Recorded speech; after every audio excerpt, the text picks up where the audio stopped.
For 20 years, Richard was my husband, and Linda was his loyal secretary. I thought we were a family. Then, at his funeral, I saw them laughing at me, calling me a fool. They thought they had taken everything: my home, my money, my dignity. But they forgot one thing: I still had the truth. And I was ready to make them pay. It was the kind of life people envied: the immaculate house at the end of the cul-de-sac, the quiet hum of success embedded in every corner of our existence. Richard and I were a team, or so I thought. For 37 years, we built a life that reflected our values: family, respect, and hard-earned stability. Everything we touched seemed to turn golden. His company grew into something almost unrecognizable from the little operation he'd started out of our garage when we were newlyweds. I still remember the smell of sawdust on his work shirts, the late nights when we split delivery runs just to make ends meet. When we finally hit our stride, the rewards rolled in fast. A bigger house, new cars, vacations we once couldn't fathom. And somehow, through it all, we stayed grounded, or so I naively thought at the time. Richard was the steady hand in public, the charming face that the community adored, while I found quiet satisfaction in my role behind the scenes, organizing fundraisers, mentoring younger wives in the neighborhood, or baking cookies for the annual charity auction. If I had been naive, I suppose it's because I had no reason not to be. He promised me I was one half of a perfect partnership. Time has a way of blurring memories, but there was something about that summer in 2015, before everything shattered, that now feels bittersweet in retrospect. My garden was in bloom, showing off bursts of lavender and hydrangeas. Richard had just gotten back from a business trip, boasting that his company had clinched another deal, securing their place as leaders in their market.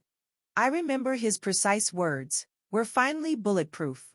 The statement carried pride, yes, but I recall a flicker of something else in his voice: relief, anxiety. At the time, I dismissed it as the weight of responsibility. After all, we were reaching heights that a younger version of ourselves couldn't have dreamed of. It never crossed my mind there could be a sharp edge hidden beneath our perceived triumphs. That year, his secretary Linda began joining us for dinners, assisting with charity events, even dropping by our home with stacks of papers for Richard to review. She was always polite, in that practiced sort of way, the kind of politeness that left little impression other than its own effort. She would flash me a harmless grin and say, "I don't know how Richard manages it all. Must be your influence, Sue. He always says you're his rock." I'd laugh it off, of course. Hearing that little anecdote from a third party only added to my sense of fulfillment. I was blind not because of foolishness, but because nothing in my neatly painted world suggested that I shouldn't trust her. Mark, Richard's business partner and closest colleague, was more of an enigma. Where Richard lit up every room with warmth and confidence, Mark was the quieter strategist, the numbers man who always worked in the background. He wasn't unkind, just hard to read. Richard often credited him for their success. "Mark's the real genius," he would say. "I'm just the face. Don't fool yourself into thinking it's all me." I'd laugh at Richard's false modesty, never imagining that Mark could even dream of wanting more, let alone that he could desire it at the cost of tearing apart everything we'd built. That summer was riddled with moments that should have been warnings. Subtle shifts I didn't yet have the vocabulary to interpret. More business trips for Richard. A sudden disinterest in our upcoming wedding anniversary plans. Linda's calls to the house becoming oddly timed, often near midnight, always excused with vague explanations. The client sent revisions last minute. I had to clarify a few points. I was polite, trusting, and above all, oblivious. It wasn't in my nature to pry, not with Richard, not with anyone. "There's nobody I admire more than you," Richard said one night as we sat out on the porch. The sun had begun to dip behind the mountains, casting our yard in gold, and for a moment I believed him completely. "After everything we've been through, starting from scratch, this life we built, it's all because of you." The word stuck to his tongue like honey, and I let my shoulders relax, reminded of why I fell in love with him in the first place. Yet, even in that serene moment, there was a shadow in his eyes that I couldn't place. I shake my head now when thinking back on those days. If I had known that my perfect life was no more than an elaborate house of cards, if I'd seen the cracks sooner. But hindsight, they say, is a weapon we all wield too late. In just a few months, everything I knew would come crashing down in a way I still can't entirely explain. For now, in that fading summer stillness, I let myself believe the lies I had no idea were being whispered behind my back. Even today, remembering that season of bliss feels like staring into the sun. Too bright, too warm to be real. Richard's death was sudden. That's how everyone described it. A tragedy, they called it. A senseless misstep on a hiking trip he'd taken alone to clear his head, as Linda explained tearfully when she delivered the news to me. I can still see her face, the way her bottom lip quivered just so, her hand gripping my arm with a force that didn't seem to match her delicate frame. I barely remember what words came out of her mouth, but I remember the odd pressure of her hand, a mixture of false comfort and sheer contempt, though I couldn't name it then. I didn't cry right away. Isn't that odd? In moments like those, you think you'd collapse, wail, scream for the unfairness of it all. But shock has a way of locking everything inside, as though your mind shuts off the flow to keep you functioning. My hands had trembled as I clasped the wretched phone that delivered the last words anyone would ever hear from him, a voicemail. Richard's voice was distant, hushed, almost like a whisper, as though he called from another life. "Sue, I'm heading out now. Won't be back until late." There wasn't even an "I love you" at the end, just the dead weight of silence after the click. I listened to it on repeat for hours after Linda left that night, trying to find some hidden meaning, some clue to explain why my life had suddenly emptied itself. The funeral was more spectacle than ceremony. The church buzzed like a hive, with voices too loud and faces too rehearsed for sorrow.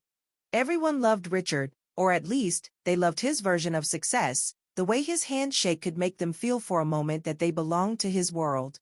People I barely recognized offered me apologies swaddled in shallow sincerity. "If there's anything I can do, Sue, just call." Their hands lingered a little too long in mine, their eyes darting to the sides as if searching for the next most important person to console. That was when I saw Linda and Mark, standing by the drinks table at the edge of the room. They weren't crying. Linda's lipstick was a shade too cheerful, her blouse too crisp for the occasion. Mark looked the part, somber, shoulders weighed down, but something in his posture didn't feel like grief. It felt like relief. I'll never forget it because, at that moment, Linda said something that made Mark bark out one short laugh, followed by an attempt to cover it with a cough. She turned her head, and her eyes locked with mine. And that's when it happened. She smiled. Not the kind of smile that comforts or sympathizes. No, it was something else entirely, triumph, I think. I blinked, sure it wasn't real, but it was there, sharp and cruel. "Poor Sue," someone muttered behind me. I don't know who it was, but the voice hit me like a cold blade to the back. She really didn't see it coming, did she? All those years, and now? Well, I guess it's over, isn't it? Those words festered in my mind. What didn't I see? What was over? I replayed them over and over in my head when the house fell silent that evening. The house, once so full of Richard's presence, now felt cavernous. Empty bedrooms, sterile halls, cupboards filled with food I had no appetite for, everything mocked me. The only people who called were neighbors offering casseroles. Nobody stayed long. Nobody wanted to linger in a house that felt haunted. Weeks passed, and the world seemed to move on. But I couldn't. Something gnawed at me, a feeling, a flicker of doubt I couldn't shake. I started sifting through Richard's things, almost out of habit. Memories, mostly. His cufflinks on the dresser. Pens scattered across his desk.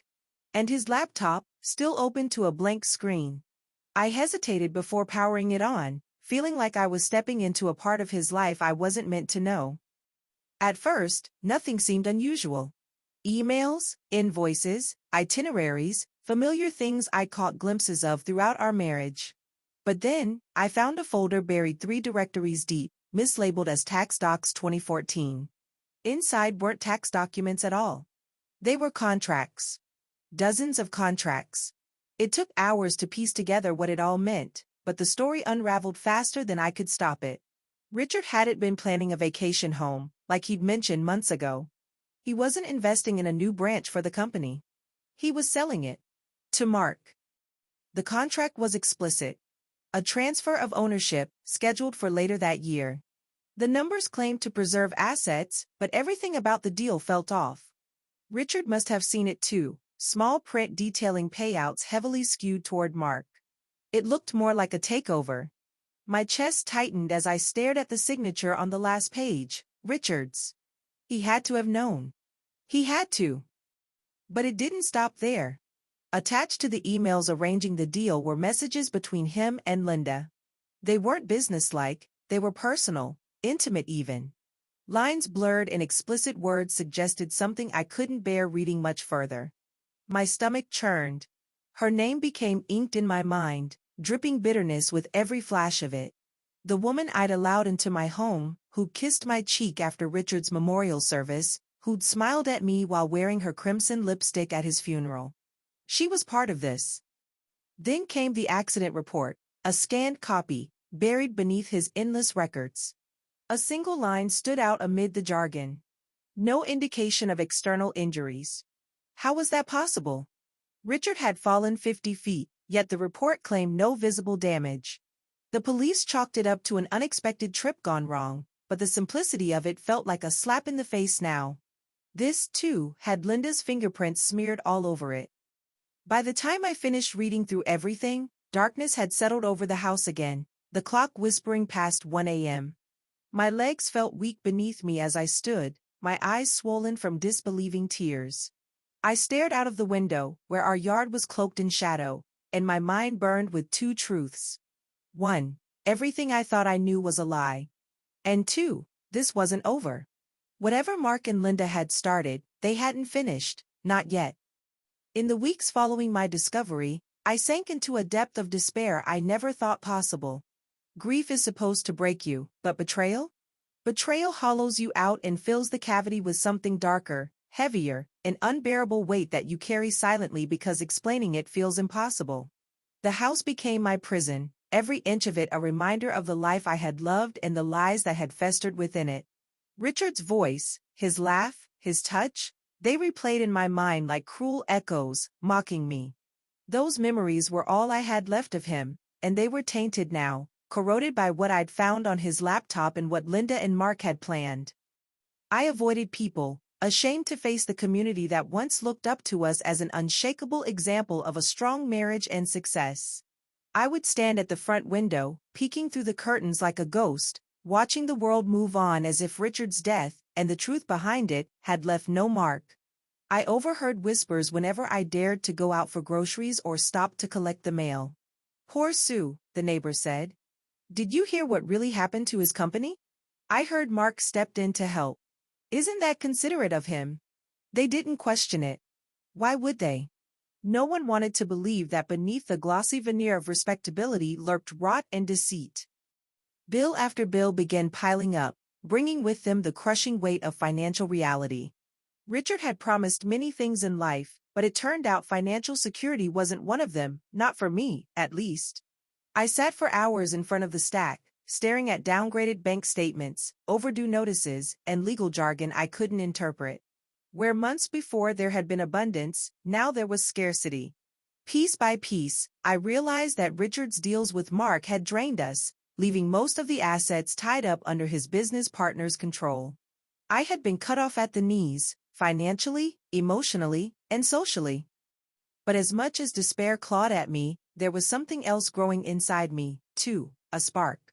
I wasn't sure whether it was anger or humiliation at first. Perhaps a mixture of both. My mind kept circling back to one thought: they counted on me being too broken to fight back. Mark, Linda, even Richard. They had gambled on me being a quiet, grieving widow who would retreat into the shadows, leaving them to reap the rewards of their treachery. I gritted my teeth at the memory of Linda at the funeral, her smirk hidden beneath a tissue she dabbed at dry eyes, all while standing casually by Mark's side. I replayed moments, searching for gaps, clues, cracks I'd missed before, the way Linda would laugh at Richard's jokes, the way Mark's subdued smile took on a sharper edge when he talked about our future. My emotions were raw, but in the stillness of those late nights, piecing it all together, something in me solidified. They couldn't be allowed to win. The first barrier I had to overcome was knowledge. What did I really know versus what I only suspected? Was it enough to act on? The contracts and emails, while damning, weren't enough to paint a full picture or take to the authorities. I needed facts, hard evidence, and I needed to understand how far their conspiracy went. Slowly, carefully, I began piecing together a plan. It wasn't polished or ambitious, not at first. It was messy, fueled by raw nerves and the defiance of someone who refused to play the part of a powerless widow. The first place I turned was Linda. She had always been meticulous, polishing her image with small touches of perfection, but her vanity became her flaw. Her social media was a carefully curated gallery meant to cast her as benevolent, happy, and poised. And yet, beneath the carefully written captions of staged moments, I found hints, inconsistencies. Old photos surfaced, casual snapshots from work events where she wasn't just his secretary but something more. The way her hand lingered on Richard's arm in one picture, the way her glass of wine was always fuller in another.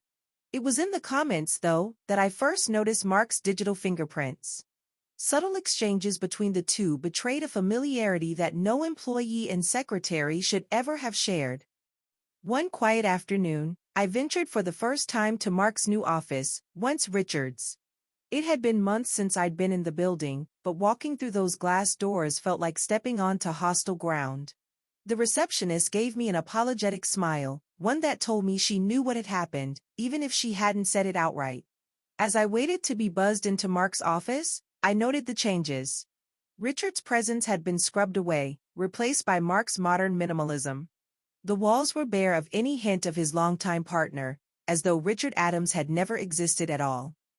Mark greeted me with the rehearsed sympathy of someone who didn't care to pretend too much. "Sue," he said, his voice all measured restraint. "It's good to see you. I hope you're holding up." For a moment, I wanted to scream in his face. Instead, I forced myself to sit calmly across from him, masking my hatred with polite words that felt foreign in my mouth. "I was hoping you could help me understand Richard's final business arrangements," I said, keeping my voice steady. "There's been confusion." That word, confusion, seemed safe enough to let him underestimate me. He leaned back, folding his hands in faux concern. "Of course," he said. Richard had a lot on his plate toward the end. "I'm happy to clarify anything." The rest was a blur of stomach-turning corporate jargon, hollow reassurances, and strategic omissions. He had an answer for everything, but it was too perfect, too polished. What he didn't realize was that every word, every shrug, every sidestep confirmed what I already suspected. He was hiding something. Something big. I walked out of that office more certain than ever that the so-called accident was no accident, and it wasn't Mark's success story either. This was my war to fight now. That evening, I sat in the dim light of our kitchen, surrounded by legal pads with half-scribbled notes, fragments of a plan, and the evidence I'd gathered so far. It was then that I came across an article saved on my laptop, 5 Signs of Workplace Fraud. My breath caught as I read item number 3, unexplained financial discrepancies coinciding with sudden power vacuums. It might have been just another bullet point to someone else, but to me, it felt like a thread waiting to be pulled. I grabbed a pen and underlined it. Whatever Linda and Mark thought they'd hidden, I was going to rip it out into the light, piece by damning piece. I realized now that grief was no longer my identity. I wasn't just Richard's grieving widow, skulking around the ruins of the life we built. No, this was the moment I decided to fight, not just to expose them, but to reclaim myself. If you've ever stood at a crossroads like this, hurt, betrayed, but not defeated, you'll understand what I felt then. You'll see why I had no choice but to find my courage. And if this story resonates with you, stay with me, because the real fight is only just beginning. Linda's laugh rang in my ears, loud and sharp, even as days blurred past. It was like being haunted, her smile, her deep red lipstick, her audacity to smirk at me during the funeral of the man I thought we both mourned. There are images grief sears into your mind, and then there are those born of fury, ones you can't erase no matter how hard you try. In that laughter, I understood something I hadn't before. Betrayal wasn't just what had happened to me. It was the face she wore, unapologetic and unashamed. as if daring me to acknowledge the truth she had been flaunting all along. It was during one of those sleepless nights, when everything was a quiet hum of static in my mind, that I decided to go back to the funeral in my memory. Piece by piece, I unraveled the little fragments of past conversations, snippets of body language, careless remarks. Somewhere, hidden beneath their smugness, there had to be more clues, more evidence that would lead me to what they had done. I wasn't angry at just Richard anymore. Linda's arrogance pushed me further, renewing my resolve that the truth, however ugly it might be, needed to come out. And if justice wouldn't find its way to them by chance, then I was going to walk it, step by relentless step, into their lives myself. From the outside looking in, I'm sure I seemed pathetic at first. A widow, frazzled and out of place, starting to make quiet inquiries into business associates I barely understood, asking neighbors too many questions about Richard's hiking trip and Linda's sudden promotions. Some humored me. Others politely changed the subject, maybe uncomfortable with how close I was cutting to truths they weren't ready to face themselves. In a way, I couldn't entirely blame them. People don't want to believe that evil exists in the quiet spaces of their polished neighborhoods, that it's carried by familiar faces they invite into their homes. But when you've been betrayed as I had, naivety loses its comfort. I pushed harder, letting myself become the force they couldn't avoid. Mark, I realized, had underestimated me the most. He assumed, like everyone else, that I'd fold inwardly and retreat into quiet widowhood. When I started turning up around town, grocery stores, public hearings, even once outside his office by accident, he didn't say a word about it, though I saw the stiffness tighten his movements. He greeted me with his practiced charm, always so composed, but it was the cracks that intrigued me. I started to recognize his avoidance, sidestepping questions, excusing himself early. He was smart, yes, but no one is impenetrable, not when they're guilty and being watched. Guilt clings. I was determined to dig out what little pieces stuck to him. It was at a local charity auction, an annual event Richard and I had often chaired, that I saw both him and Linda together again. They stood off to the side by the buffet table, talking in low voices. Mark's gaze was darting, checking, scanning, while Linda leaned in closer, invasive in her body language. Just seeing the two of them together made me physically ill, but I approached anyway, lifting my chin as if I hadn't so much as blinked since my life had crumbled. "Sue," Mark said, his expression registering hesitant surprise before quickly neutralizing. "I didn't expect to see you here." "Why not?" I replied evenly. "Richard and I love this event. It wouldn't feel right to miss it." The double entendre wasn't lost on him, though Linda simply smirked as she picked at her canapé, unbothered or perhaps feigning it. The woman had perfected the art of arrogance. Every movement oozed her certainty that she'd won. That's what enraged me most, not just their betrayal but their comfort in thinking they were untouchable. It made me silent as I stood before them, an iron swirl of fury coiling itself tighter in my chest. "You're looking better these days," Linda said, flashing me that plastic grin. "It's good to see you getting back out there. I always say grieving is about finding closure." Closure. Was that the word for what she thought I needed? As if this ordeal were a neat, compact little tragedy I'd fold away like an old chair. I smiled back at her, polite to the point of venom. "You know, Linda, it's funny you mention closure. I've been thinking about it too, lately. I feel a lot less lost than I did before." By the way her eyes flickered, I knew she understood my meaning. She tugged her shawl a little tighter over her shoulders, mask never fully slipping, but enough to make me wonder if I'd cracked the surface. I left the auction early, heart pounding against ribs that felt too tight, but it wasn't nerves, it was the realization that my proximity to them made them uneasy. If they were so sure of their victory, why the discomfort? Linda's hands had been occupied the entire night, smoothing non-existent creases on her dress, clinking her glass a hair too loud. Mark had excused himself multiple times, leaving Linda to fend off probing conversations alone. These weren't the actions of people at peace with their triumph. They were hiding something bigger, something easier to disturb than I had first supposed. A week passed before I made another move. I was deliberate in my pace, forcing myself not to storm blindly into their world without knowing my battlefield first. Information, every little scrap of it, was my weapon now. I pored over legal articles about fraud, corporate malpractice, even obscure case studies where whistleblowers had found ways to expose schemes without a single fingerprint left behind. And at the center of it all was my husband's assistant, Teresa, a kind woman who had quietly worked in Richard's shadow for years, handling logistics she barely took credit for. It was Teresa who began connecting the dots I couldn't see alone. In a fraught phone call late one evening, she reluctantly told me, "Sue, I always had my doubts about Mark. But it wasn't until right before Richard's trip that things really started getting strange. Paperwork missing from my desk, private emails sent to Linda's account. There were things happening they didn't think I noticed. I wanted to tell Richard, but he just told me to let it go." She sighed deeply. "I wish I'd pushed harder." Her words were a knife to the gut, the confirmation I'd known was coming but hadn't wanted to face. There were accomplices, witnesses. Silent cracks in the web Mark and Linda had spun, waiting for me to widen them. Betrayal wasn't the end of this story. No, this was far from over. Their smugness was their weakness. Linda refused to check over her shoulder because she thought there was no need. Mark dodged eye contact because he was already sweating under the weight of what they'd done. And I was no longer the grieving woman they laughed at. I was the storm they never expected to weather. Clarity is a strange thing. It doesn't come all at once, it's rarely the lightning strike they show in movies.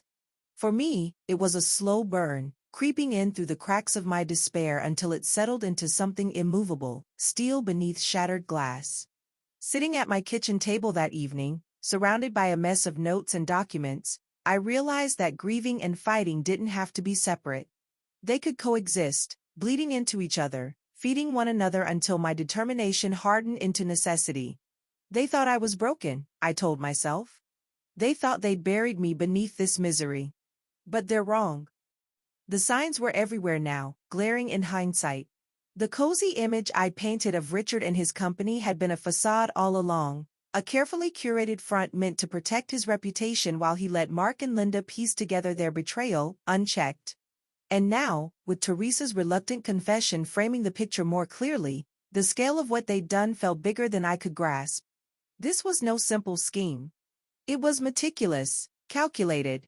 They'd been planning it for months, maybe longer. And I was supposed to be the collateral damage they could quietly forget, a side note in their story of triumph. But I was through being their afterthought. The first thing I did was catalog the evidence I already had. The contracts, the transaction records Richard had buried in his laptop, the dozens of emails where Linda's name appeared too often for comfort. They were damning, but not enough to expose the full collapse of their house of cards. I needed leverage, something they couldn't dismiss with charming words or plausible deniability. That meant digging deeper, scratching at their perfect veneer until I exposed everything they'd worked so hard to hide. I stared at one email thread between Richard and Linda, dated just weeks before his death. Her tone had shifted from professional to something uncomfortably familiar. "Mark believes we need to expedite the timeline," she wrote, not bothering to hide her direct involvement. "Richard, don't overthink this. It's best for everyone if we move now. Trust me. Trust me." Those words felt like acid on the page.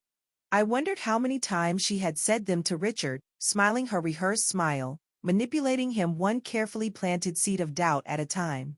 But what struck me, just as strongly, was the urgency in her wording: expedite the timeline. What timeline? Why had Richard agreed to anything if he knew it jeopardized everything he'd built? Or worse, had he even agreed willingly? The question stopped me cold. It hung there, unanswered, daring me to investigate further. I didn't sleep that night. Instead, I combed through Linda and Mark's public records until my eyes burned.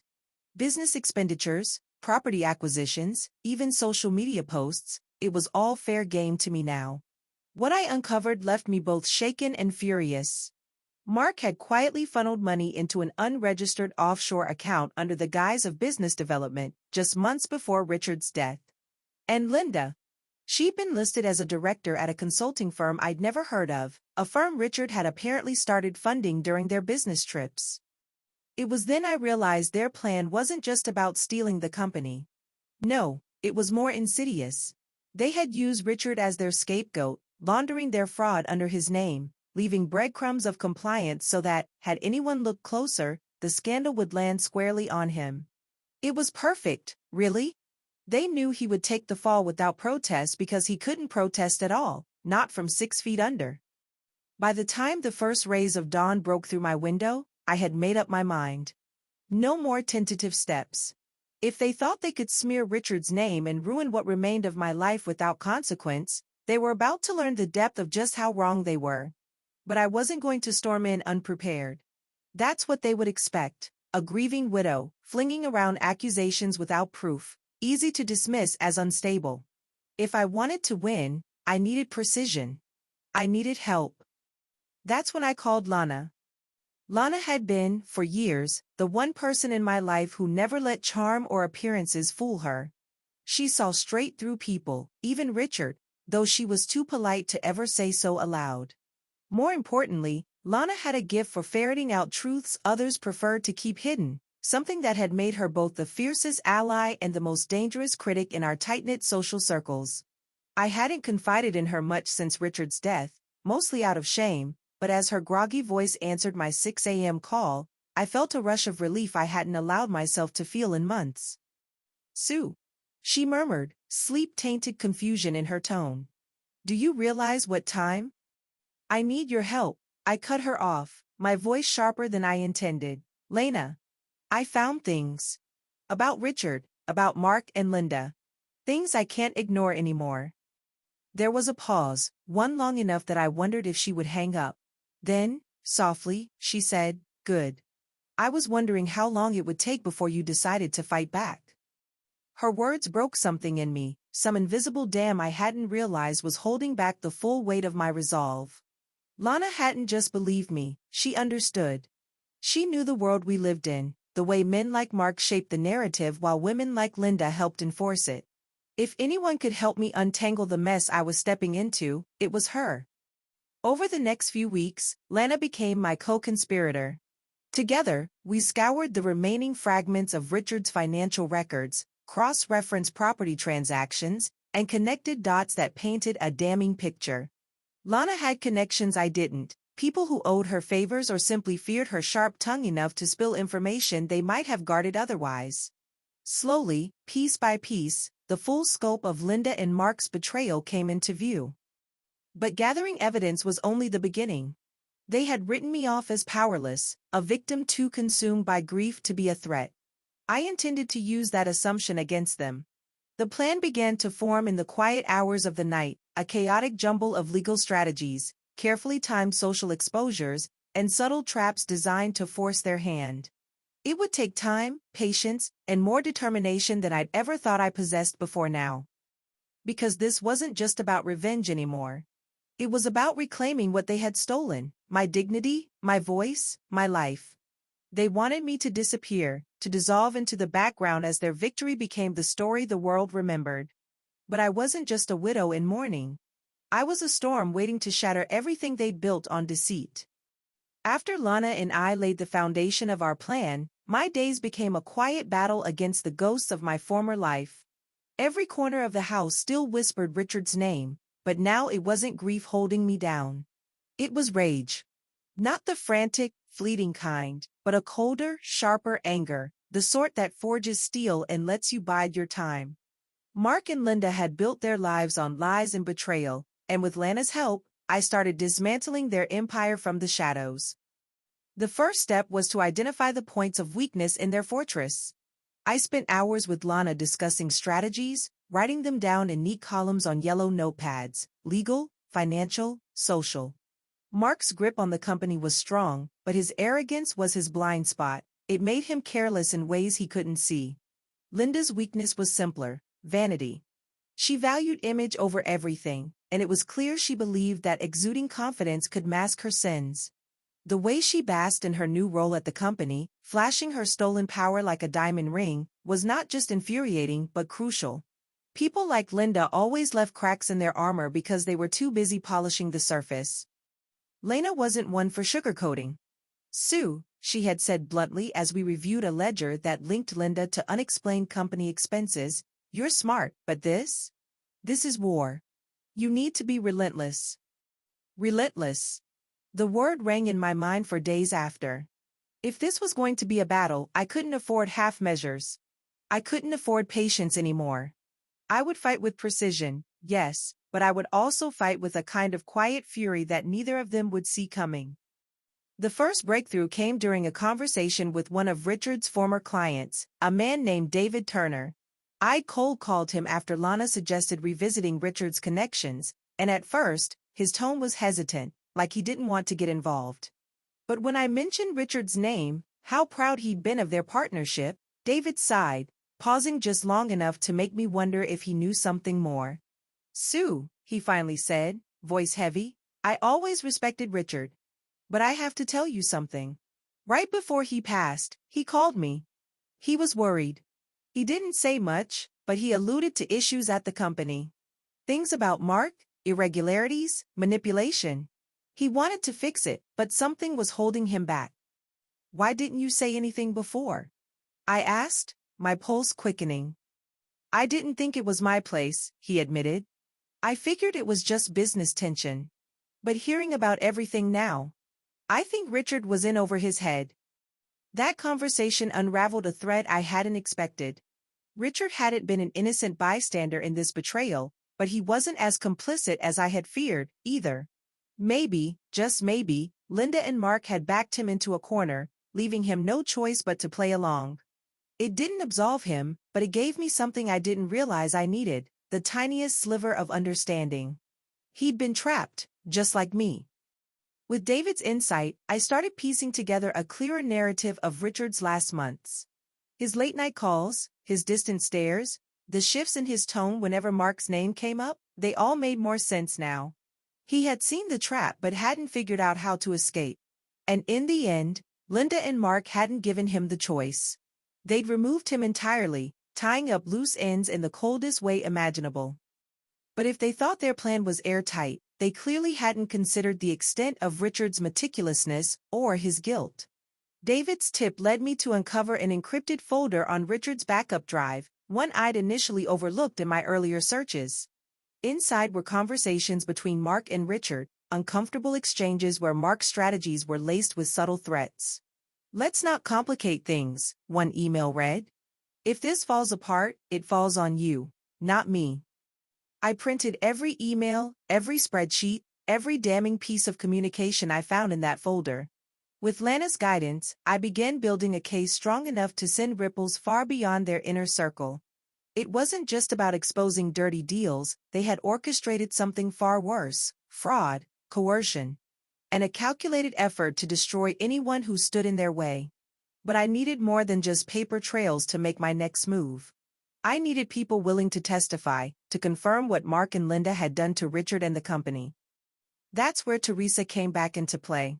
She had been hesitant before, guilt weighing heavily on her shoulders, but when I showed her the email chain I'd uncovered, something shifted. Her eyes hardened, resolve blooming where fear had lingered before. This can't go unanswered, she whispered, clutching the page tightly. Richard deserved better than this. You deserve better than this.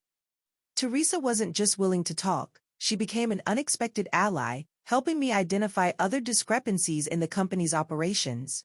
With her insider knowledge, we uncovered ludicrous expense claims under Linda's name, wire transfers tied to Mark's fake accounts, and even forged documents that had bypassed accounting checks. Bit by bit, their carefully constructed veneer of wealth and power began to crumble, leaving behind nothing but undeniable evidence of their crimes. As the pieces fell into place, I thought back to something Lana had said weeks before: they underestimated you because they wanted to believe you were weak. That's their biggest mistake. She was right. They had mistaken my kindness for naivety, my grief for submission. What they didn't realize was that losing everything had stripped me of fear. My life had already burned down once, there was no fire left that could unmake me. Whatever came next, I was ready. But before I could execute the next phase of my plan, I needed to find the perfect moment to strike. Mark and Linda were high on their stolen success, parading their triumph at community events and lavish company dinners. They still believed they were untouchable, their lies woven too tightly for me to break. But their confidence was a flaw I planned to exploit. This wasn't just about revenge anymore, it was about justice and reclaiming control of my own life. If you've ever felt powerless, watching as people like Mark and Linda trample over everything you've built, then I think you'll understand the fire burning within me now. What came next wasn't easy, and it wasn't pretty, but it was the turning point, the moment I stopped standing in the shadows and brought the fight into the light. If you've stayed with me this far, all I'll say is this: the war was only just beginning. Don't miss how I turned my first small victories into the downfall they never saw coming. They say revenge should be served cold, but for me, it wasn't about temperature. It was about precision, planning, patience. Mark and Linda had already stolen so much from me, my husband, my dignity, even my home life, but what they didn't understand was this: I wasn't content to merely expose them. I wanted their downfall to echo. I wanted the cracks in their false success to shatter loudly enough that even the most willfully blind among us would have no choice but to see who they really were. To win this fight, I needed an ally who understood legal warfare better than me or Lana ever could. That's how I found myself across the desk from Jason Merrill, a steely-eyed attorney who specialized in corporate fraud. As I explained everything, Mark's forged transactions, Linda's embezzlement, the staged nature of the so-called accident, I waited for him to interrupt, to tell me it wasn't enough or that the scale of their crimes made a case impossible to win. But all Jason did was lean back in his chair, fingers steepled, and ask pointedly, "Why haven't you gone public yet?" Because I wasn't ready, that was the honest answer.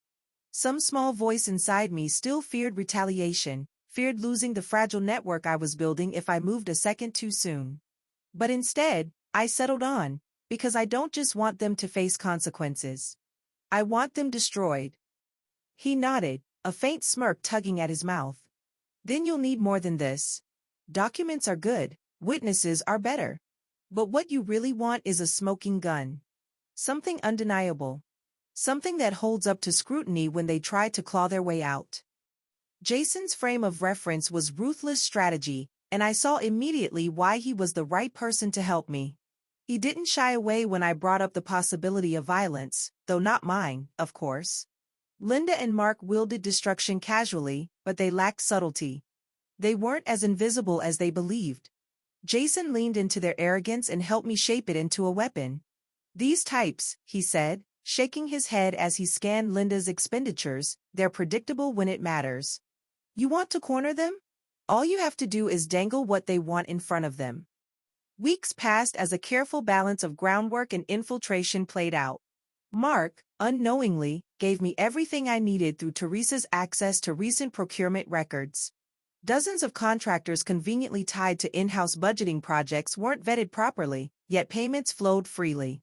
One contract in particular stood out, a direct link to the same unregistered offshore account Lena and I uncovered. Of course, these shell companies looked on the surface like legitimate vendors. But Jason's legal team began systematically tracing false leads and fake invoices, the entire operation finally coming into focus.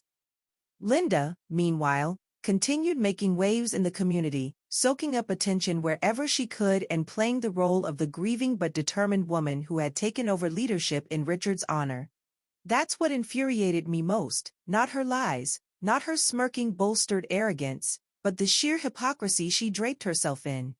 She paraded her newfound position as if her ascent confirmed what everyone already suspected, that she was the true brains behind operations. Her performances nauseated me, but I needed to let her believe she had already won. Only then could I dismantle her piece by piece. It was her vanity that brought me my next lead, a reckless bit of showing off at a private networking gala. Lana had gone in my place, blending seamlessly among the elites while Linda entertained guests on the terrace. It was there Lana overheard the first slip. "What they don't know won't hurt them," Linda laughed, her champagne flute tilting precariously in the wind. Honestly, these people are just pawns. Always were. I wasn't surprised by her arrogance. What shocked me was the carelessness, a loose comment, thrown out in jest, and yet it mirrored the same sentiment scattered among the email threads in Richard's encrypted folder. Linda couldn't hide who she was under pressure. All I needed to do was press a little harder. The plan began taking shape in full. Mark's offshore accounts were the key. Linda's involvement tied every thread together. Jason built strategies around timing, understanding that to expose them fully, we couldn't release everything all at once. It had to come in waves, one scandal after another, each one delivered systematically to ensure they couldn't brace for impact. My role was to remain quiet for now, giving them no reason to suspect how deeply cornered they'd become. It felt like holding my breath, balancing on the edge of uncertainty, but every day I reminded myself of why this mattered. I wouldn't fight a battle only to leave fragments of them standing. Despite the progress, cracks began to show in me too. The weariness of it all, of unraveling decades of lies, of existing in the shadows while the people responsible flaunted everything they'd stolen, it became suffocating at times. But when I spiraled too far into self-doubt, Teresa or Lana would pull me back. Almost there, Teresa would whisper, an edge of fire in her voice as she filed yet another batch of doctored spreadsheets into Jason's evidence folder. Keep your eyes forward, Sue. It was a storm waiting to break. Our first small move came quietly but swiftly. Jason reached out through anonymous channels to deliver incriminating evidence of Mark's fraud to a local investigative journalist. Their team would begin a piece-by-piece exposé, unraveling inconsistencies in Mark's current leadership using data we deliberately leaked. For Linda, I had something much crueler in mind. Her role wasn't just financial, it was personal. She had infiltrated my life the way she infiltrated Richard's business, disarming me, manipulating carefully until the damage settled beneath visibility. But once her involvement came to light publicly, no social circle, however loyal, would defend her. What still keeps me up at night isn't the weight of my choices nor the fight I waged to see this through. It's their audacity, the hubris of destroying someone else's life only to stand unflinchingly in the rubble and claim it had always belonged to them. That's what Linda and Mark did. What they didn't understand was this: I wasn't fighting to preserve Richard anymore. I was fighting to reclaim myself. By the time I stepped into the courthouse, the air felt heavy with anticipation, as if the walls themselves were bracing for the storm I was about to unleash. I wasn't there to file anything official, not yet. This was reconnaissance, a quiet step forward in a game that required absolute precision. Jason had convinced me that time was on my side, even if everything in my heart screamed for vengeance now. A single misstep, he'd warned, and they'll twist this against you. We can't afford that. So I sat in the gallery, watching an unrelated fraud trial play out, absorbing the nuances of formal language and evidence presentation. As the morning dragged into afternoon, I found myself clenching the edges of my notebook, imagining how it would feel when it was Linda and Mark seated at the defendant's table, their polished exteriors cracking under the weight of truth. For now, their confidence still shielded them, but Jason assured me that shield was thinner than they realized. The next move was both strategic and personal, dismantling Linda's image in the very community she relied on for validation.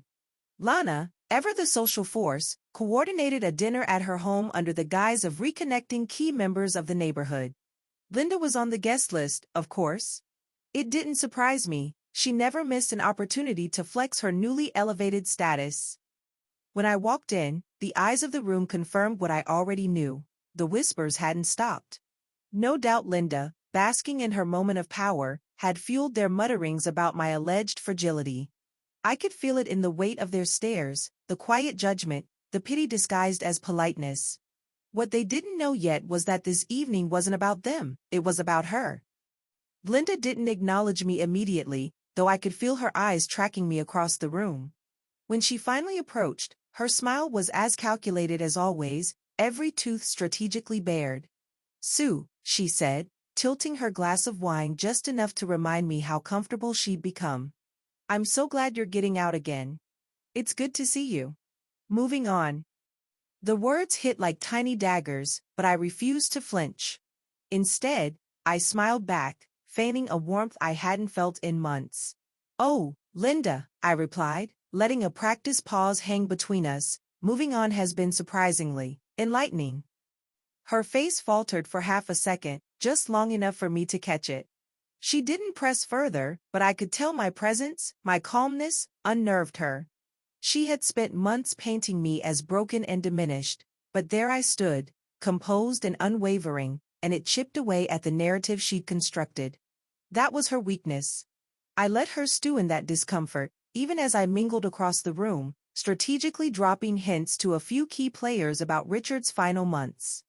Not enough to spark outright confrontation, but enough to let doubt ripple through the crowd, threading itself into their whispered conversations. A week after that dinner, Lana's strategic positioning bore its first real fruit. A mutual acquaintance, a woman named Judith who had always adored gossip more than her own reputation, called me with a tone of conspiratorial concern. "You know," Judith began, lowering her voice even though we were on the phone, "I heard the strangest thing about Linda's involvement with Richard's company before he passed. It just seems strange she's risen so quickly, don't you think?" Judith's frame of reference was rumor, but I knew it wouldn't stop there.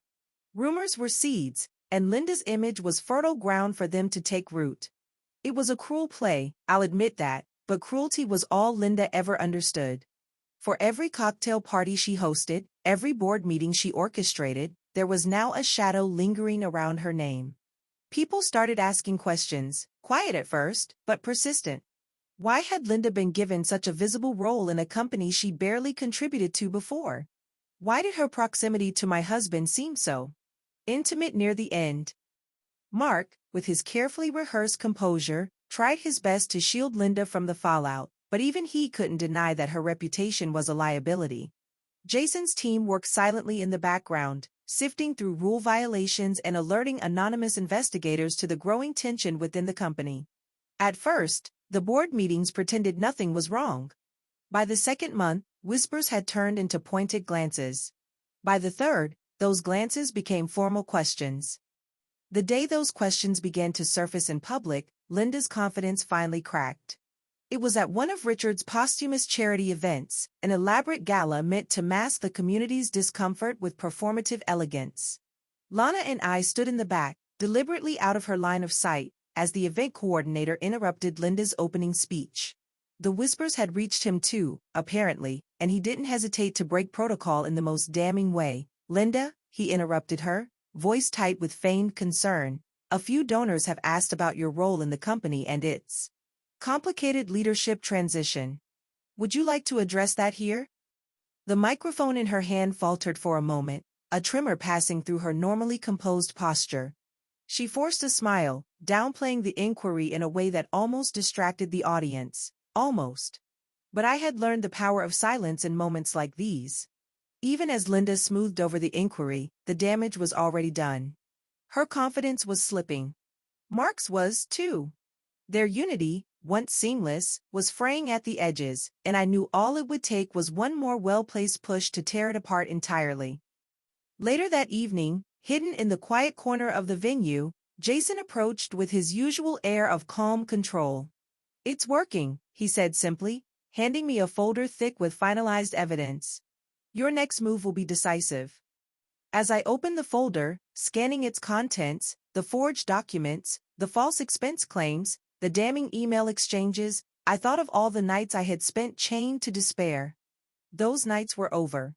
The war wasn't just mine anymore. The cracks in their empire were public now, visible and widening. But this was still their game, their final act to play. What they didn't realize was that I had already set the stage. People like Mark and Linda build castles on clay foundations. They rely on the world's unwillingness to dig beneath the surface, on their victims' silence, and on their own ability to sell a story so convincing that no one dares contradict it. But what they hadn't accounted for was how unstoppable someone becomes when there's nothing left to lose. I wasn't the person they had envisioned enduring their betrayal, not passive, not defeated, and certainly not willing to fade into irrelevance. Jason's words repeated in my mind over and over as I held the folder in my hands. "Your next move will be decisive." He was right, of course. Everything was in place now, like chess pieces waiting for the final series of moves to corner their king and queen. Except in this game, the board had flipped without their notice. I wasn't their pawn or their casualty anymore. I was the one controlling the game. From the outside, Linda's unsteady confidence still resembled strength to those desperate to maintain the illusion of our community's order. At the same time, Mark remained the calm, cunning leader who reassured investors at every turn, handling company affairs with a smile that mirrored composure but carried the faint gleam of fear beneath. It had only been weeks since the gala and the public fractures in their facade, but cracks like those only expanded when pressure mounted. My plan hinged on how much pressure I could apply, and how quickly I could exploit their weaknesses. The first big crack came through an unexpected ally, a junior accountant within Richard's former company who had been quietly observing some glaring inconsistencies in the financial reports. Teresa had connected me to him after overhearing a tense phone call he had with a colleague. "I know they're lying," he had said, though his voice trembled under the weight of what he likely feared. It took hours of coaxing, through an intermediary at first, but eventually, I convinced him to meet with me in person. Eli, the accountant, was young, early 30s at most, but his nervous energy didn't undermine his intelligence. He arrived at our meeting with a file in his hands, gripping it so tightly I thought he might tear it in two. "I don't know how far this goes," he stammered, eyes darting nervously, "but I know it's bigger than just payroll or bad budgeting. I found discrepancies in accounts tied to Linda and, well, I think Mark's behind all of it." His folder was smaller than Jason's, but the contents carried a devastating weight. At its core were new revelations, false invoices made to untraceable entities, loans signed off under Richard's credentials mere weeks before his death, and transfers leading back to the same offshore accounts Lana and I had uncovered. One detail, however, made my stomach churn: an expense tied to a private investigator hired by Mark. Eli didn't know who the investigator was nor what they were hired for, but their billing aligned nearly perfectly with the dates around Richard's accident. The realization hit me like a freight train: this wasn't just fraud. This was deliberate, premeditated, chilling in its execution. They hadn't merely stolen the company from Richard, they had used every tool at their disposal, including surveillance, to control him and eliminate him when he became a liability. I was staring at evidence of more than betrayal. This was conspiracy. The moment reminded me of something Lana had said weeks before, while helping me outline the chain of events. "We've been poring over spreadsheets late into the night," and she'd sighed, shaking her head. "People like Mark don't just take what they want, they burn everything around them to ensure there's no way back. It's not enough that they win. They have to make sure no one else even survives the game." Her words stuck with me now because they perfectly articulated the depth of their crime. They hadn't just betrayed Richard, they had erased him, leaving me to inherit the ashes. Jason, however, saw the murder theory as an opportunity, not just a revelation. "This changes everything," he said, pacing his office as I recounted Eli's findings.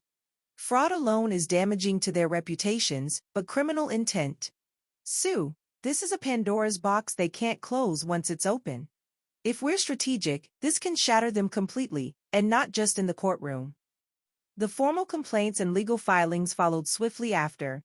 At first, they were subtle, a gentle nudge to regulatory authorities, hinting at irregular accounts, unethical practices, and potential conflicts of interest within Mark's leadership. But the real firestorm was brewing beneath the surface. Those small filings were just smoke signals for a much larger explosion. The timing was deliberate.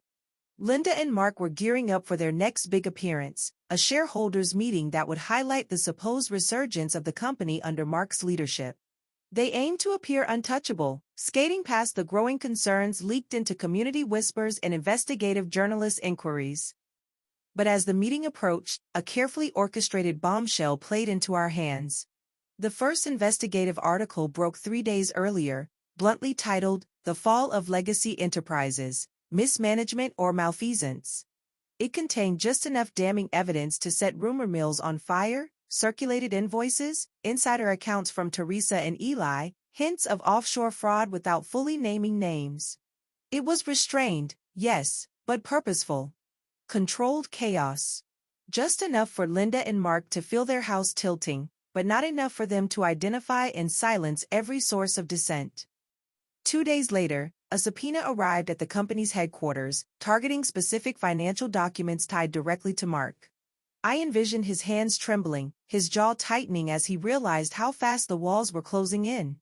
Linda's documents were next, and this was where I intended to strike the final blow. Her forged contracts, falsified approvals, and shady connections weren't just damaging, they were radioactive. If Mark was the architect of this treachery, Linda was the hammer he used to break through every moral and legal boundary that stood in his way. The night before the shareholder meeting, I slept soundly for the first time in months. Tomorrow wouldn't just be about exposing their betrayal. It would be about reclaiming my story and the dignity they had stripped from me. Lana texted me late that evening, a single line that made me smile. Tomorrow, they'll wish they'd laughed somewhere else. If you've ever been underestimated, cast aside, or written off as a supporting character in someone else's story, then you know what this moment meant to me. It wasn't just about revenge, it was about justice, power, and finding myself in the wreckage they left behind. Don't leave now. Tomorrow, we light the match. The morning of the shareholder meeting dawned with a crispness that felt almost symbolic, like the universe was aligning itself for the confrontation I had meticulously planned. I woke early, the house quiet and still, but inside, a storm of anticipation churned. I dressed in a simple yet powerful black suit, a choice that felt as much a statement as it did a uniform for battle. As I applied my makeup, I caught my reflection in the mirror, and for the first time in months, I saw strength. My eyes, once clouded by grief and betrayal, now held a clarity of purpose. Today was the day I reclaimed my life. The drive to the conference center was a blur, my mind focused entirely on the steps ahead. Jason had prepared me well, walking me through every possible scenario, every potential objection, and every strategic move we needed to make. But despite the planning, a part of me still felt a thrill of uncertainty. This was the moment of truth, the culmination of months of quiet, relentless effort. As I entered the building, the air was thick with tension. Whispers cut through the room like sharp blades, and more than a few eyes turned my way. I walked with deliberate confidence, greeting a few key allies with nods and smiles. Linda, already at the front of the room, caught sight of me and her mask of composure slipped for a fraction of a second.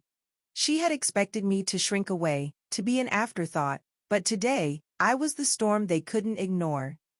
The meeting began with Mark taking the stage, his voice smooth and reassuring, trying to paint a picture of renewed success and stability. Ladies and gentlemen, we've weathered a storm, but we're stronger for it. Under my leadership, Legacy Enterprises is poised for unprecedented growth. Today, we unveil the next phase of our strategic plan. His words fell flat, the weight of unspoken doubts hanging in the air. As he spoke, I glanced at the board members, noting their uneasy expressions. They knew something was amiss, and the article that had broken days ago had only intensified their skepticism. Linda, standing beside Mark, tried to maintain her facade, but the strain was visible in the tightness of her smile. My moment arrived when Mark called for a brief intermission. As the room buzzed with hushed conversations, I made my move. I approached the podium, my heart pounding, but my steps steady. The room fell silent, all eyes on me. I placed a small, bound folder on the podium and took a deep breath. Ladies and gentlemen, before we proceed, I have something important to share with you, I began, my voice clear and unwavering. For those who don't know me, I am Susan Adams, the widow of Richard Adams, the founder of this company. I have been silent for far too long, but my silence ends today. I opened the folder, revealing the documents inside. What you are about to see is evidence of a conspiracy to defraud this company, to manipulate its leadership, and ultimately, to orchestrate the death of my husband. Gasps rippled through the room, but I continued, my voice growing stronger with each word. These documents show a trail of false invoices, embezzlement, and forged contracts. They reveal a pattern of unethical behavior that has been hidden from you, from the board, and from the public. But it doesn't stop there. There is evidence of surveillance, of threats, and of a calculated plan to remove Richard from his position and take control of the company. I paused, letting the weight of my words sink in. Linda's face had gone pale, and Mark's composure was visibly fracturing. Today, I bring this evidence to light, not only to expose the truth but to ensure that those responsible face the consequences of their actions. Mark and Linda have built their success on lies and deceit, and they will no longer be allowed to profit from their crimes. The room erupted into a cacophony of voices, questions, and demands for answers. Board members stepped forward, their expressions ranging from shock to anger. "What is the meaning of this?" one of them shouted, turning to Mark and Linda. "Why haven't we been informed?" Mark, his veneer of calm cracking, tried to regain control. "This is a baseless accusation, a desperate attempt by a grieving widow to—" I cut him off, my voice slicing through the chaos. "Desperate?" I repeated, my eyes locking with his. "My husband is dead because of your greed and your lies. Desperation is a luxury I can no longer afford." Linda, sensing the tide turning against them, tried to salvage the situation. "Sue, you're under a lot of stress. This isn't the time." "Isn't the time?" I interrupted, my tone icy. "The time for lies and manipulation is over. The time for justice is now." Jason, who had been watching from the back of the room, stepped forward and took the podium. "Ladies and gentlemen, I am Jason Merrill, representing Mrs. Adams in this matter. What you've heard is only the beginning. We have documented evidence and witness statements that will be submitted to the authorities. The fraud, the deceit, and the criminal intent, none of it can be ignored." The board, now fully engaged, began to take action. Calls were made, orders were given, and the formal investigation was launched on the spot. Mark and Linda were effectively suspended from their positions, their powers stripped away in a matter of minutes. As they were escorted from the room, their faces reflected a mixture of shock, anger, and fear. In the aftermath, I stood at the podium, feeling a sense of closure I hadn't anticipated. The room was still, the weight of the revelation settling over everyone like a blanket. I took a moment to gather my thoughts, to let the gravity of the moment sink in. Today, I had taken the first step toward justice, but the battle was far from over. There would be legal battles, there would be more revelations, but for now, I had shattered the illusion of their untouchable power. Lana, who had been watching from the audience, approached me, her face a mixture of pride and relief. "You did it, Sue," she whispered, her voice trembling with emotion. "You brought the truth to light. They can't hide anymore."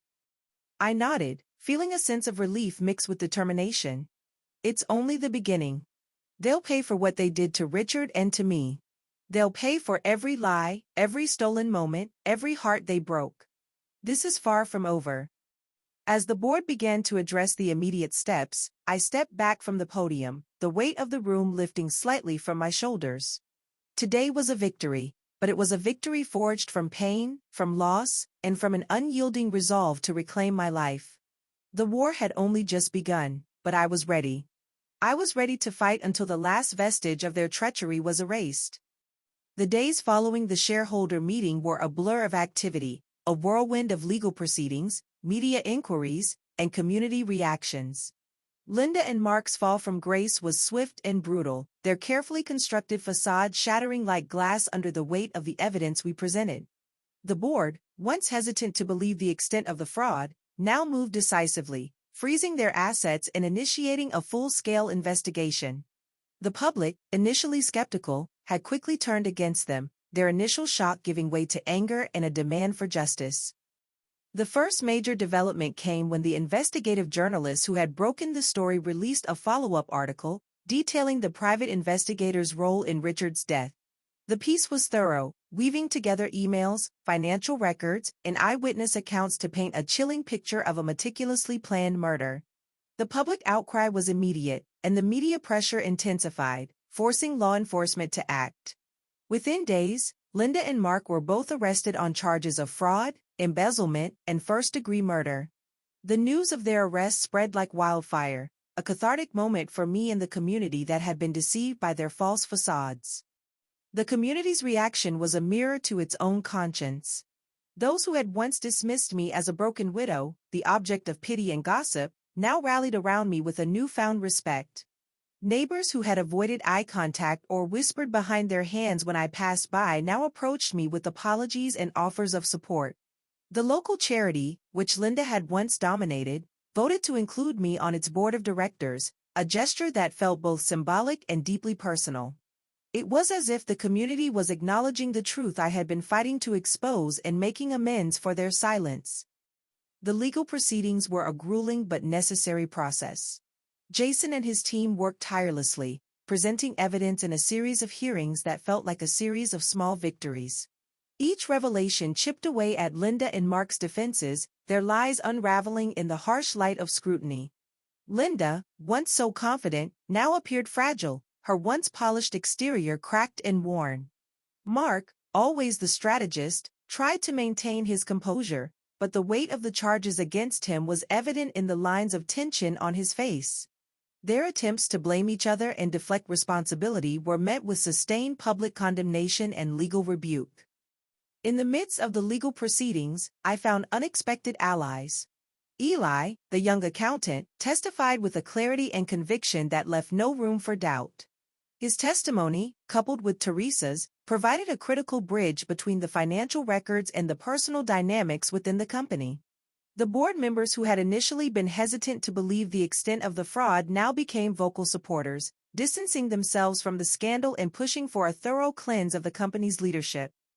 The most powerful moment, however, came during the preliminary hearing when Linda's secret affairs and the extent of her involvement in the conspiracy were laid bare. Her affair with Richard, once a source of betrayal, now served as a damning piece of evidence. The emails, the private messages, the incriminating texts, all revealed a woman who had used her relationship with Richard to manipulate and control him, ultimately orchestrating his death to secure her own power and financial gain. The judge, recognizing the gravity of the evidence, ordered that Linda be held without bail, a decision that sent a clear message to the community and the media. As the legal process unfolded, I began to see the broader impact of my actions. The company, once a symbol of success and integrity, was now undergoing a fundamental transformation. New leadership was appointed, and a series of reforms were implemented to restore trust and transparency. The community, once fractured by the scandal, began to heal, with many individuals and organizations stepping forward to support the efforts to rebuild. The local charity, which had been a focal point of Linda's manipulation, restructured its leadership and launched initiatives to address the issues that had been exploited by her and Mark. But the emotional toll of the battle was significant. Each step forward was accompanied by a reminder of the pain and loss that had fueled my fight. Nightmares of the betrayal, the laughter at the funeral, and the calculated lies haunted me. Yet, amidst the darkness, there was a glimmer of light, a growing sense of empowerment and a renewed purpose. I wasn't just fighting for justice for Richard, I was fighting for myself, for the life I had built, and for the community that had been deceived. In the quiet moments, I found solace in the support of those who had stood by me, Lana, Teresa, and the new allies who had joined our cause.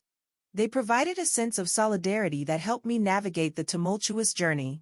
Lana, in particular, remained a constant source of strength, her unwavering belief in me a beacon of hope.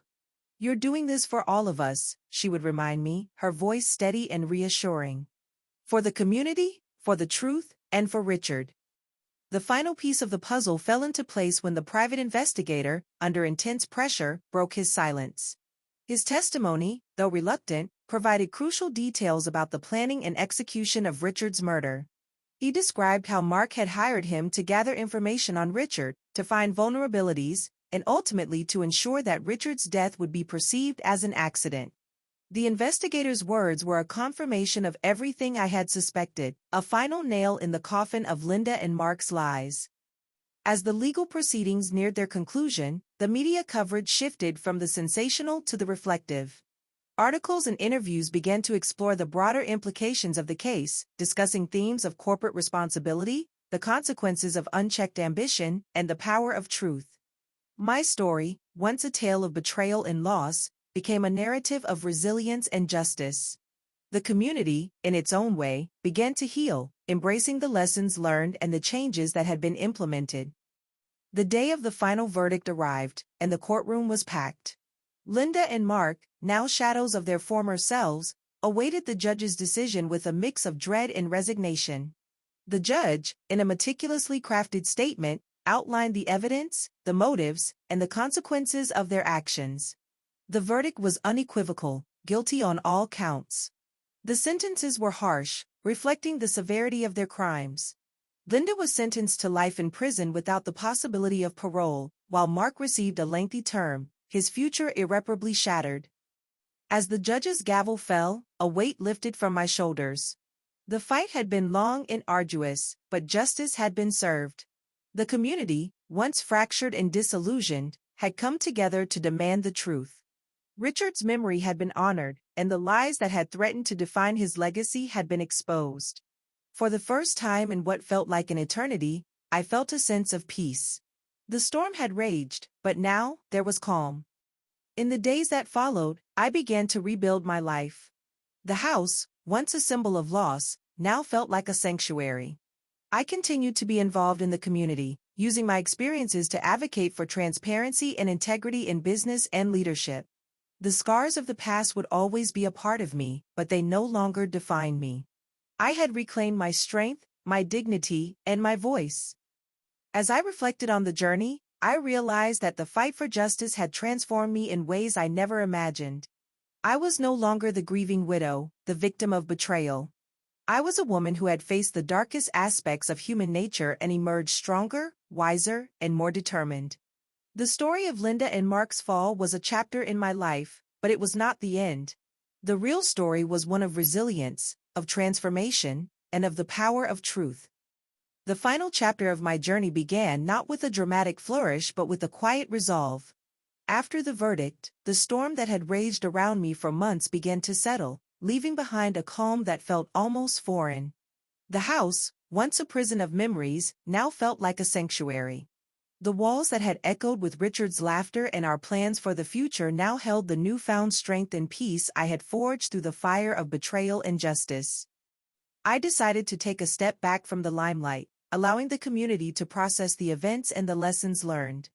The media, once feverish in their coverage, moved on to new stories, leaving me with the space I needed to heal and rebuild. I started small, tending to my garden, allowing the rhythm of nature to ground me in the present. The lavender and hydrangeas that had bloomed so vibrantly in that fateful summer of 2015 now returned, their beauty a reminder of the resilience of life itself. My relationships with those around me deepened in ways I hadn't expected. Lana, always my rock, became my confidant and friend in a way that transcended the shared purpose of our fight. We laughed more, talked more, and I found myself feeling lighter, as if a weight I hadn't realized I was carrying had been lifted. Teresa, too, found a new purpose in her work, using her experience to advocate for ethical practices within the company and the broader business community. The charity board, recognizing the importance of transparency and honesty, appointed me to a leadership role, and together, we began to rebuild the trust that had been so shattered. But the most profound change was within myself. The woman who had once been defined by her roles, wife, community leader, silent partner, now found a new identity. I was no longer a victim of betrayal, I was a survivor, a fighter, and a symbol of resilience. The pain of the past still lingered, but it no longer defined me. Instead, it fueled my determination to live a life that honored both my past and my future. I began to explore new interests, rediscovering parts of myself that had been dormant for years. I took up painting, a hobby I had abandoned long ago, finding solace in the creative process. The colors and strokes on the canvas became a reflection of my journey, a visual story of transformation. I also started attending workshops and seminars on leadership, using what I had learned to help others navigate their own struggles and stand up to injustice. The community, too, began to heal. The local park where Richard and I had often taken evening walks was dedicated in his memory, a beautiful space that honored his legacy and the contributions he had made to the community. The dedication ceremony was a poignant moment, a gathering of friends, family, and neighbors, all coming together to celebrate Richard's life and the changes that had been made in his honor. It was a bittersweet but healing moment, a reminder that even in the darkest times, light can still shine through. One of the most unexpected developments was the emergence of a support group for people who had experienced similar betrayals. I had initially joined for my own healing, but the more I shared my story, the more I realized the power of community and the strength that comes from shared experiences. We met regularly, offering each other a safe space to heal, to grow, and to find new paths forward. It was in these meetings that I saw the full impact of my journey, the way it had touched others, giving them hope and courage to face their own battles. The legal battles, though won, left a lasting impact. The company, now under new leadership, not only thrived but also became a model of ethical practices. Linda and Mark's crimes had exposed vulnerabilities that the business community as a whole began to address. Regulations were tightened, and accountability became a core value. The ripple effect of the case extended far beyond the walls of the courtroom, influencing policies and practices in ways that would protect others from similar betrayals in the future. In the quieter moments, I often found myself reflecting on Richard's memory. The love we shared, the life we built, and the legacy we left behind. I found comfort in the knowledge that he would have been proud of the person I had become, someone who had faced unimaginable pain and emerged stronger, more resilient, and more determined to make a difference. The laughter at his funeral, the mocking words that had once stung so deeply, now seemed like a distant echo, a reminder of the darkness I had overcome. One evening, as I sat on the porch where Richard and I had shared so many moments, I felt a deep sense of peace. The sun set behind the mountains, casting a golden glow over the garden, and I allowed myself to smile, truly and fully. The pain of the past was no longer a burden but a testament to my strength. I had reclaimed my life, my dignity, and my voice. I had fought for justice, not just for Richard, but for myself and for the community that had been deceived. To anyone who has ever felt betrayed, who has ever stood at the brink of despair and wondered if there was a way back, I want to say this: you are stronger than you think. The journey may be long and the road may be hard, but you have the power to rise above, to reclaim what is yours, and to build a life that is true to who you are. My story is not just a tale of revenge, it is a story of resilience, of transformation, and of the unbreakable human spirit. If this story has resonated with you, if it has given you hope or inspired you to find your own path, I would be honored if you would share it. Subscribe to this channel, leave a comment, and let me know where you heard about this journey.